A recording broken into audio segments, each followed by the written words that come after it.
Hello, everybody, and I am so thrilled to be here and welcome. So, this is the third and last part of the workshop, and I'm going to dive deep into something I call entering the reality. And there's a story behind this. So, whenever I mention this, people always look at me quizzically and ask, what is entering their reality? What are you talking about? This all came out from something that was published in 1989 by two, I think, social workers, Beach and Kramer. And it was an actual publication in which they interviewed nursing assistants that they believed were highly successful at handling a lot of dementia behaviors. And this publication, I believe, was in 1989. So it has some age on it, but this was state of the art for 1989. And they used this term called therapeutic fibbing. And that was something I used and even wrote in charts. Yes. If you look at some of my notes in 2014, you may see that I put that as a strategy in the charts when I was working with family caregivers. And the way to handle this was basically to lie to people living with dementia. It is expedient, but it can get you in trouble. And so here's an example. I would have somebody who was, shall we say, asking where her husband was 18 times in a shift. Where's my husband? Where's my husband? And we were told to say things like, oh, he's at work or he's shopping. And you would lie to the person to soothe them. That doesn't always work. And meanwhile, in the 80s, there was another researcher by the name of Naomi Fail, and she was looking at what was called validation therapy. And her take was really different. And her take was to not engage people living with dementia in a dismissive way, but to look at their communication as some type of unmet need, perhaps, and to validate potential feelings that were behind the questions or behind the request to go home or behind the queries about where is my mom, where's my dad, where's my husband. And one incident that I will never forget was I was working in a nursing home in the early 2000s, and there was a woman who would go to the nurse's station and ask where her husband was. And her family had a picture of her standing next to her husband's tombstone. He'd apparently died in mid 80s. And when she would say, where's my husband? Where's Dan? The family would show her the picture and say, oh, mom, he died in 1982. And so she would experience that hurt and that loss over repeatedly. And it was a horrible approach, but the family had been told somewhere down the road to present reality. You have to reorient them. And that was also state of the art nursing care in the early 80s. And I'm here to tell you, it didn't work and it was horrible. So therapeutic fibbing would involve me saying to the lady, oh, your husband's at work. Why don't you sit here in this room with the other wives and I'll give you some tea and cookies. And yeah, that would work for about all of 5, 10, 15 minutes. But she would come back to the desk and ask the same question. And I had an experience with therapeutic fibbing where I was providing mouth care to somebody and she kept saying to me, where's my mom? Where's my mom? And I very flippantly said, oh, she's at the store. In the middle of mouth care, some of the neurons clicked, and this woman looked at me and said, my mom's been dead for years. So right there, I was no longer a credible person. Even though she may have forgotten the interaction as the day went on, there was something off in her mind about me. And even though she might not have been able to verbalize it, she knew I had lied to her on some level. And I could never get any care done after that. So entering people's reality, it's a different energy than lying because you don't want to get caught, if you will. And it also opens up communication because you want to perhaps engage them in such a way as you query a little more about their concern. So, someone who keeps saying, I want to see my mom, my response would be, tell me about your mom. What color are her eyes? And I speak in the present tense. What is your favorite thing about your mom? And that can unleash emotions of perhaps insecurity or fear, or maybe the person living with dementia is hungry and they're having trouble saying to you, I'm hungry, I want something to eat. But they're asking about mom because mom's the person who brings food. So that helps you go into the tangled web of dementia communication and decode what is behind what's being said. Therapy or entering the reality is also helpful because you can provide a reason to do something that's aligned with their past and present reality. And then that's going to sound very esoteric, like some type of weird philosophy class, but it's not. So, what I do is I have a specific formula for decoding behavior and tailoring strategies. And I go really deep in this content in my book. But my formula is neurodegeneration plus personality plus values plus cohort equals the behavior I am seeing. And yes, I unpack it. First, the neurodegeneration. Different types of dementia are associated with different behaviors. So, someone who has Alzheimer's dementia is going to have behaviors that are more repetitive questioning, that are more forgetting of declarative memory, that may be asking you the same question over and over again. Let's say I have someone with behavioral variant frontotemporal dementia, they're going to present with more impulsivity, more demands for your attention. They may be able to easily pass a screening exam in which you ask them to recall 3 to 5 nouns, and they can do that. But where they run into problems is in the abstract reasoning, and they may exhibit deficiencies in empathy. And the caregiver may make statements like, the doctor said she has dementia, but she can remember a lot of stuff. Her judgment is off. And that's where the type of dementia may inform the behaviors that you are seeing and how you approach. I have certain approaches that work great for people living with dementia, but may uh, not work so well, may in fact backfire when I'm working with people who have frontotemporal dementia. Personality. It really helps to know your loved one's personality to use the enter their reality technique.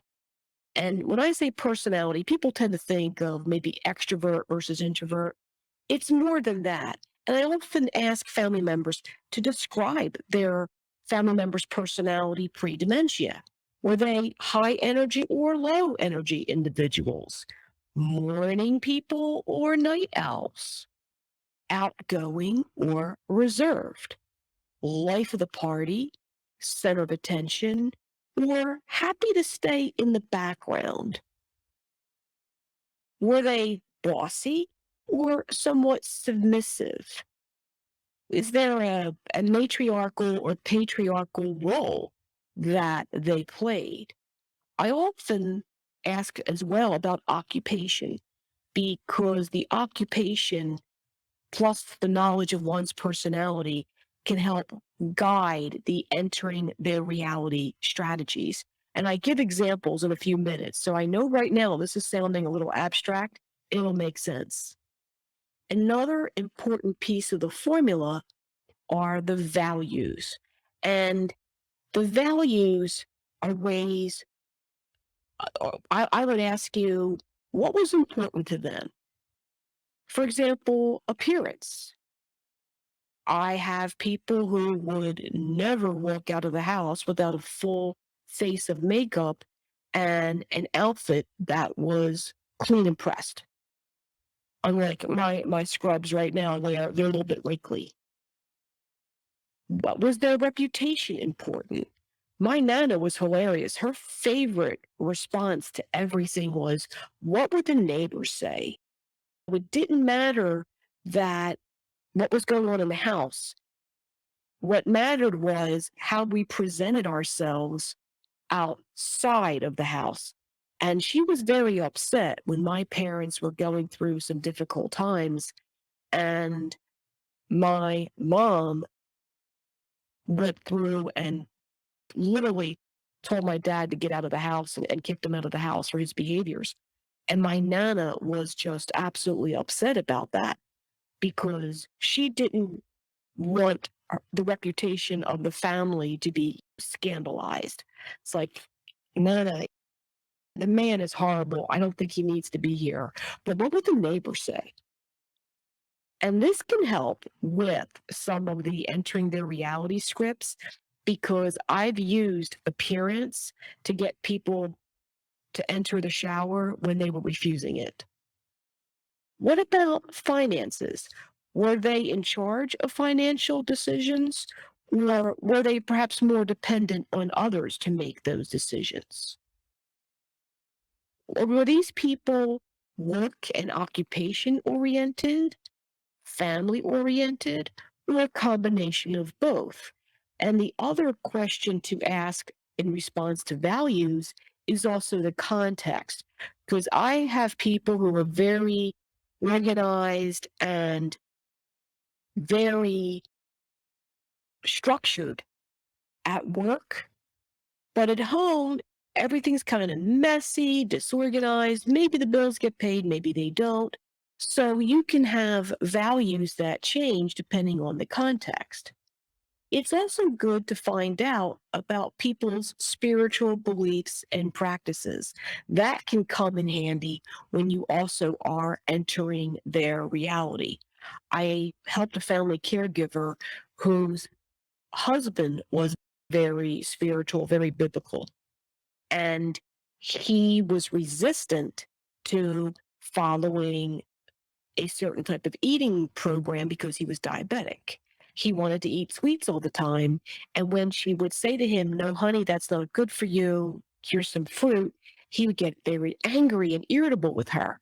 So one day, when she was speaking with me, she mentioned that he had been a deacon in their church and he had been very involved in all the different ministries. And I said to her, "I wonder what would happen if you quoted scripture. If he was deviating from his diabetic way of eating and in his low carbohydrate approach, I wonder what would happen if you quoted scripture about the body is the temple of the Holy Spirit. It's the temple of the Lord." Biblical passages that support caring for one's body and making healthy choices. And she sat back and she said, "That's not a bad idea." And she tried it. Now, it would work for a couple of minutes and then he'd come back and still want candy. But she started to develop a whole repertoire of scriptural responses to steer him toward healthier choices. And it wasn't the caregiver who was always nagging. She was pretty much blaming it on the religious background. Another important piece is to know the cohort, and not just of the person living with dementia, but also to understand your cohort as a caregiver. So I have 6 cohorts, and you have the greatest generation, and these were people born between 1901 and 1924, and these were individuals who grew up during the Great Depression and World War II. I had family members who fit that cohort, and these are people who would never throw anything out, and they would reuse items to the point of almost, I thought, ridiculousness. But their whole thing was you waste nothing. Everything has to be reused because they grew up at a time of extreme scarcity. And these are people who, when they move back in time, may relive a period of their life where there was a lot of scarcity. The silent generation are those who were born between 1925 and 1945. These are people who came of age in the post World War II years, especially in the 50s. And this cohort, they're very accepting of governmental authority, very unlikely to protest. These are people who may expect the physician to make all the decisions and to tell them what to do. And that may form how you develop your scripts when you're entering their reality versus the baby boomers who were born between 1946 and 1964. These individuals are more individualistic and much more consumer oriented. And it makes sense because the baby boomer cohort, as they started to need long-term care, they were not happy with nursing homes. And that is partly why assisted living facilities popped up to cater to the consumer-oriented viewpoint of baby boomers. Next, you have Generation X, and the caregivers themselves may be in the baby boomer cohort or could be in Generation X, which those are people born between 1965 and 1980. And generally speaking, this cohort is very reactive and they have a sizable mistrust of authority. Therefore, if that's you and you're providing care to the person living with dementia, you're the one who's going to be on WebMD and asking the clinicians lots of questions, looking at alternative therapies, and not 100% convinced that maybe donepezil or memantine are good ideas, even if you are told to the contrary. And where this is important is if you're caring for someone who's from the silent generation, your script might be the doctor wants you to do this, and that may work. The doctor wants you to take this medicine, and that may get you some traction. But if you are using that technique with someone who is in the baby boomer cohort, that may not go anywhere. And if you have someone with very early onset dementia and they're part of the Generation X cohort, you using that script, the doctor said you need to do this, is likely going to get a knee jerk, no way, I don't care, no thanks. So your entering of reality and creating scripts is informed by their cohort, and it also helps that you understand yours because you may be coming up with ideas that are grounded in your experience. So the Generation Y folks are those born between 1981 and 1996, also known as the millennials. And these are people whose formative years were occurred within the context of 9/11. So they have the experience of 9/11 from a child and adolescent point of view. They also were coming of age with the internet. And then you had Generation Z, which is where a lot of caregivers are emerging. And these are people from 1997 to 2012. And it's funny because I'm looking at this and I have two millennials and I have one Generation Z.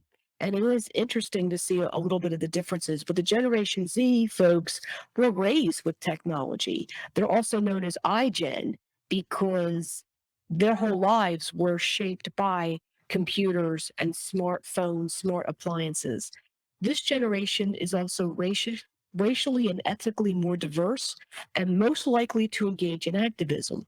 So again, if you are Generation Z, and you're caring for a family member who's a baby boomer, you may find a clash of values, or you may need to enter their reality and leave some of your values at the door to create your scripts and approaches. Now, I'm not saying you sell yourself short. I'm just saying you're going to get, it helps to know the different cohorts.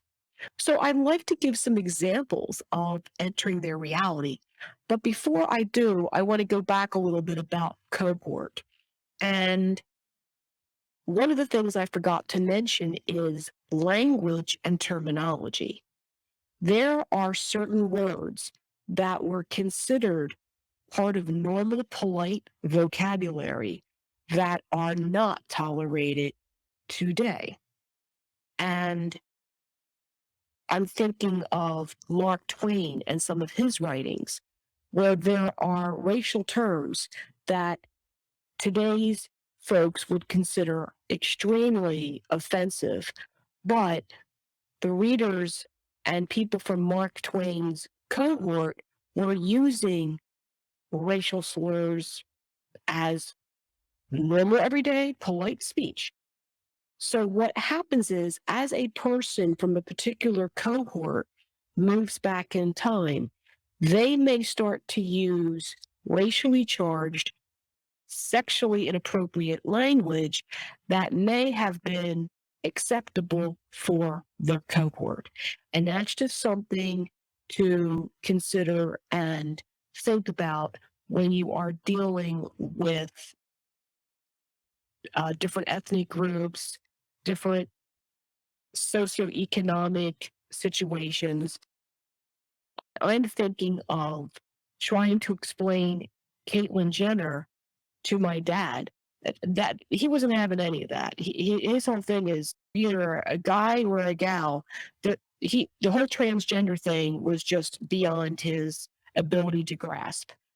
So it's just, and he would come out with some terms that I would cringe and think, please, I hope nobody is hearing any of this, as he would describe people from different ethnic groups or use very hetero-confirming language. So that's just something to think about. Now, I want to talk now about my case studies, examples of entering their reality.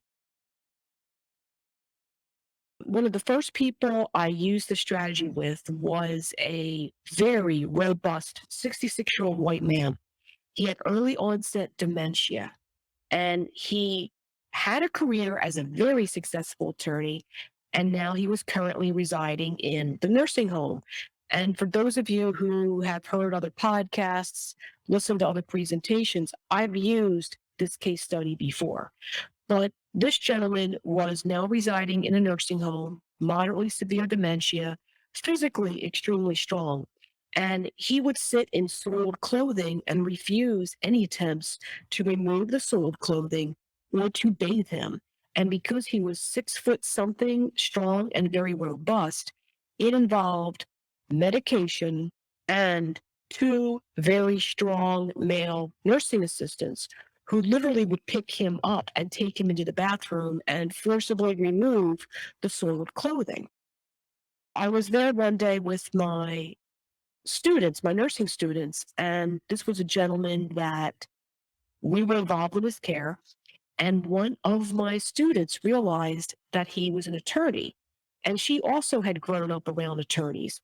So she looked at him and said, "You need to get cleaned up because the judge is waiting." And she kept it very vague. And she wasn't lying. Somewhere in the universe, a judge is sitting in his or her chambers, waiting for a sandwich, waiting for coffee, waiting for the day to end so they can go home. And she just took two statements. You need to get cleaned up. The judge is waiting. She didn't say the judge is waiting for you. She didn't make up a story. She just had a sense, and she explained to me later that lawyers of his generation would often work late in their offices, and sometimes they would be also drinking at the end of the workday. and they would just crash on the sofa with the expectation that I have a fresh shirt, toiletries, so I can get up in the morning, freshen up, and be ready for an 8 a.m. event. And she tapped into that value system with based on her knowledge of her own family of attorneys and how they handled themselves. I thought that was really cool. And it worked for this gentleman. As soon as she said, "You need to get cleaned up, the judge is waiting," he followed her into the bathroom. Now, halfway through the bathing and the changing of the clothes, he would forget and start to push her away. And she simply repeated, "The judge is waiting, let's get you cleaned up." And then he would cooperate more. My other favorite example was a 75-year-old African American woman who was a retired elementary school teacher. And she lived with her sister and with her brother in law. And the sister was really upset because this retired teacher often had doctor appointments, and they were missing the doctor appointments because she refused to get up and get dressed. And I talked to the sister and said, "What was your sister's routine when she worked?" "Well, every morning the alarm would get up and she would get dressed and they'd all have breakfast together and they would go their separate ways." And I realized that no alarm was going off, that somehow because the retired school teacher, even when she finally did get up, she would see her brother-in-law in a pair of sweatpants and her sister dressed very casual in jeans, and she would think to herself, we thought she was thinking to herself, "It must be Saturday. Why would I go anywhere?" So I suggested that they set an alarm and the sister would go into her care recipient's room and she would say, "You need to get up. It's a school day." And that's all she would say. And she wasn't lying. Monday through Friday and Saturday in some cases are school days. And by saying that, her care recipient would then get up and accept the clothing and get ready, eat breakfast, and they could get her to her doctor's appointments. Another case was a 90-year-old African American woman who lived in a multi generational household. Her 70-year-old daughter, 45-year-old granddaughter, and 23-year-old great granddaughter who was away at college. And everything was going okay. But as the dementia got worse, suddenly the 90-year-old woman would absolutely refuse to take off soiled clothing, and she would take them off and then get up early and put them back on so that her daughter and granddaughter could not rescue the clothes and get them washed. And this was a fight. And I asked her adult children what she did, and they told me, "Oh, she worked as a domestic." And I said, "Well, here's an idea. Tell your mom or your grandmom that you're getting paid to do some laundry and you need to make a full load and you need her clothes." And they looked at me and said, "Oh, that's brilliant." No, they didn't use my exact words. They tweaked it so it made sense for their mom and their grandmom. And sure enough, she would strip off her clothes so that they could have a full load for the washing machine and get paid. And then the granddaughter started paying grandmom some money for helping with the laundry. That's what they called it, helping with the laundry. And this went on for months. Over Christmas break, the great granddaughter came home, and the great granddaughter, like all good college students, had several duffel bags of laundry. She got up one morning and she was doing her laundry, and the 90-year-old woman walked into the laundry room and was very upset because doing laundry was her job. And she was upset that the great granddaughter was doing the laundry and getting the money that was supposed to be paid to the 90-year-old person living with dementia. So the other thing the family did is they paid her in change, because if they paid her in dollar bills, she would fold up the dollar bills and they couldn't find it. But if they paid her in change, if they were vacuuming and they would hear the chink chink of the change, they could at least open the vacuum cleaner and get it out. The paper money was going through the laundry or going somewhere and getting ruined. So they started doing that. But that was so cool. My last example is an 80-year-old white man who suddenly wanted to be sexually active with his spouse. And his spouse was really upset. They had a great marriage, they had had some children. And as they got older, sexual activity declined. They both had physical reasons that made sexual activity difficult. And the desire seemed to wane as well. They were still very loving, cared a lot about each other. But next thing the wife knows is she's trying to get dishes done or she's around the house doing chores, and her husband is asking her to go to bed with him. And when they would go to bed, he would attempt to complete the act. It was very painful for her. And if she told him no, he got really upset.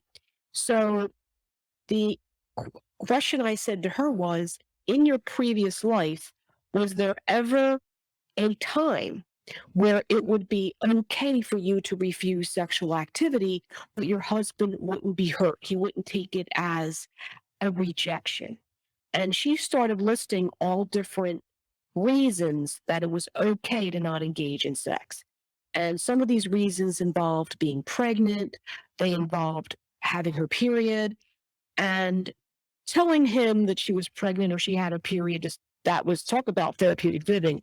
So finally, we worked together and we came up with an approach in which when he would provide sexual overtures, she would say, not, she wouldn't say no. She would say, okay, let's get this done. Can you help me with, this activity?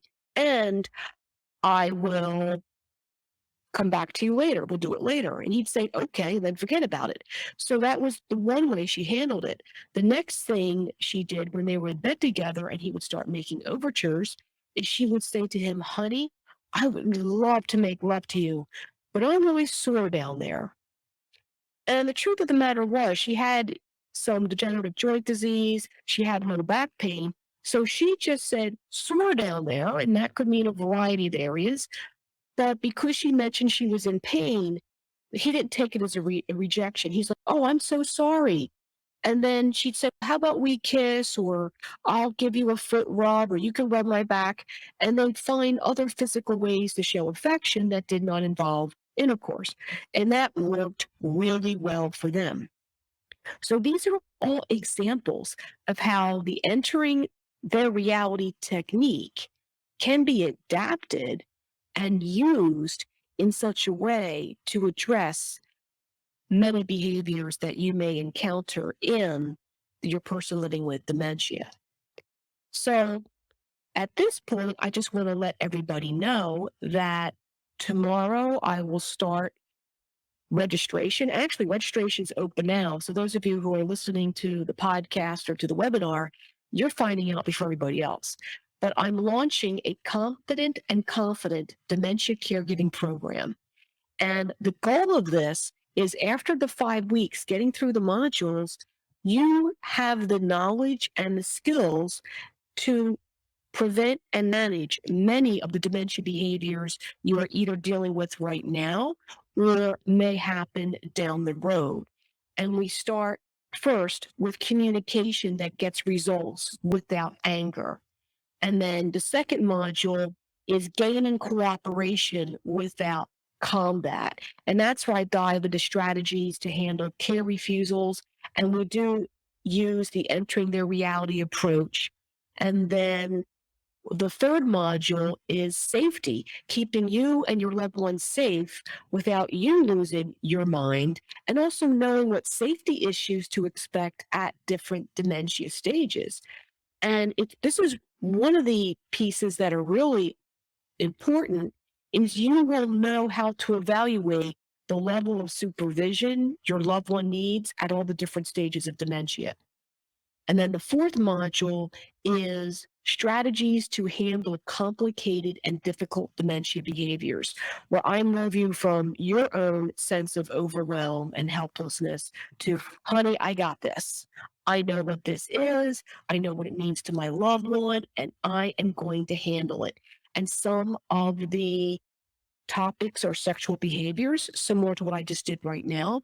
I also talk about shadowing and how to handle it, and how to get in front of sundowning and head it off with the pass. And then the final module is medications that are used and misused in the dementia journey. Sometimes these medicines are very helpful to take the edge off behaviors. They're also, it's good for you to know this, to have a conversation with clinicians. A few clinicians really understand dementia. And I cannot tell you the number of times I meet someone in the clinic and they're at, say, the mild cognitive impairment stage, or they're at the mild stage, and they're on Namenda, which is inappropriate. It's saved for moderate to severe. So I see medications being used, misused. I've had situations where I've had someone on 2 or 3 antipsychotics. I'm like, no, you don't. This isn't a good idea. I also talk about palliative care, in-home care versus a memory care facility. And my goal for the final module is to really equip you to be a strong advocate for the person living with dementia. You're learning advocacy throughout the modules, but the rubber really hits the road in the final module. Now, what's super cool is the webinars are live. Now, some of the content is already done and already posted. So if you register, say today, you can get into the first module and get a head start on some of this. But I still do the webinars live. I do some of it live. Some of it I may pre-record it so we're not sitting there for 90 minutes just listening to me. And the classes they start next Wednesday, I want to say June 8th, and they're 6 to 7 p.m. U.S. Central Time, which means for my fans in other countries, they can participate and it's not at 3 o'clock in the morning. You also get a copies of the presentation with space for notes, lifetime membership in my closed Make Dementia Your Bee Facebook page, where I provide monthly Q&As, so you get additional access. I also separate out the audio files and also have them on the classroom site, so you can listen on a tablet or smartphone while you're driving or exercising. One of my favorite bonuses is 2 private 30-minute coaching sessions, which is a $300 value. And that is at the beginning and then towards the end, and a 25% discount on future one-on-one packages. So I do have a place up here where you can click here to find out more information. It is $797 for this program. You have access to it as long as the technology is supported. So I've had people who worked with me in January when I did a version of this, and they still have access to their material. And in fact, I am going to add them to this program so they also have access to whatever they want to participate.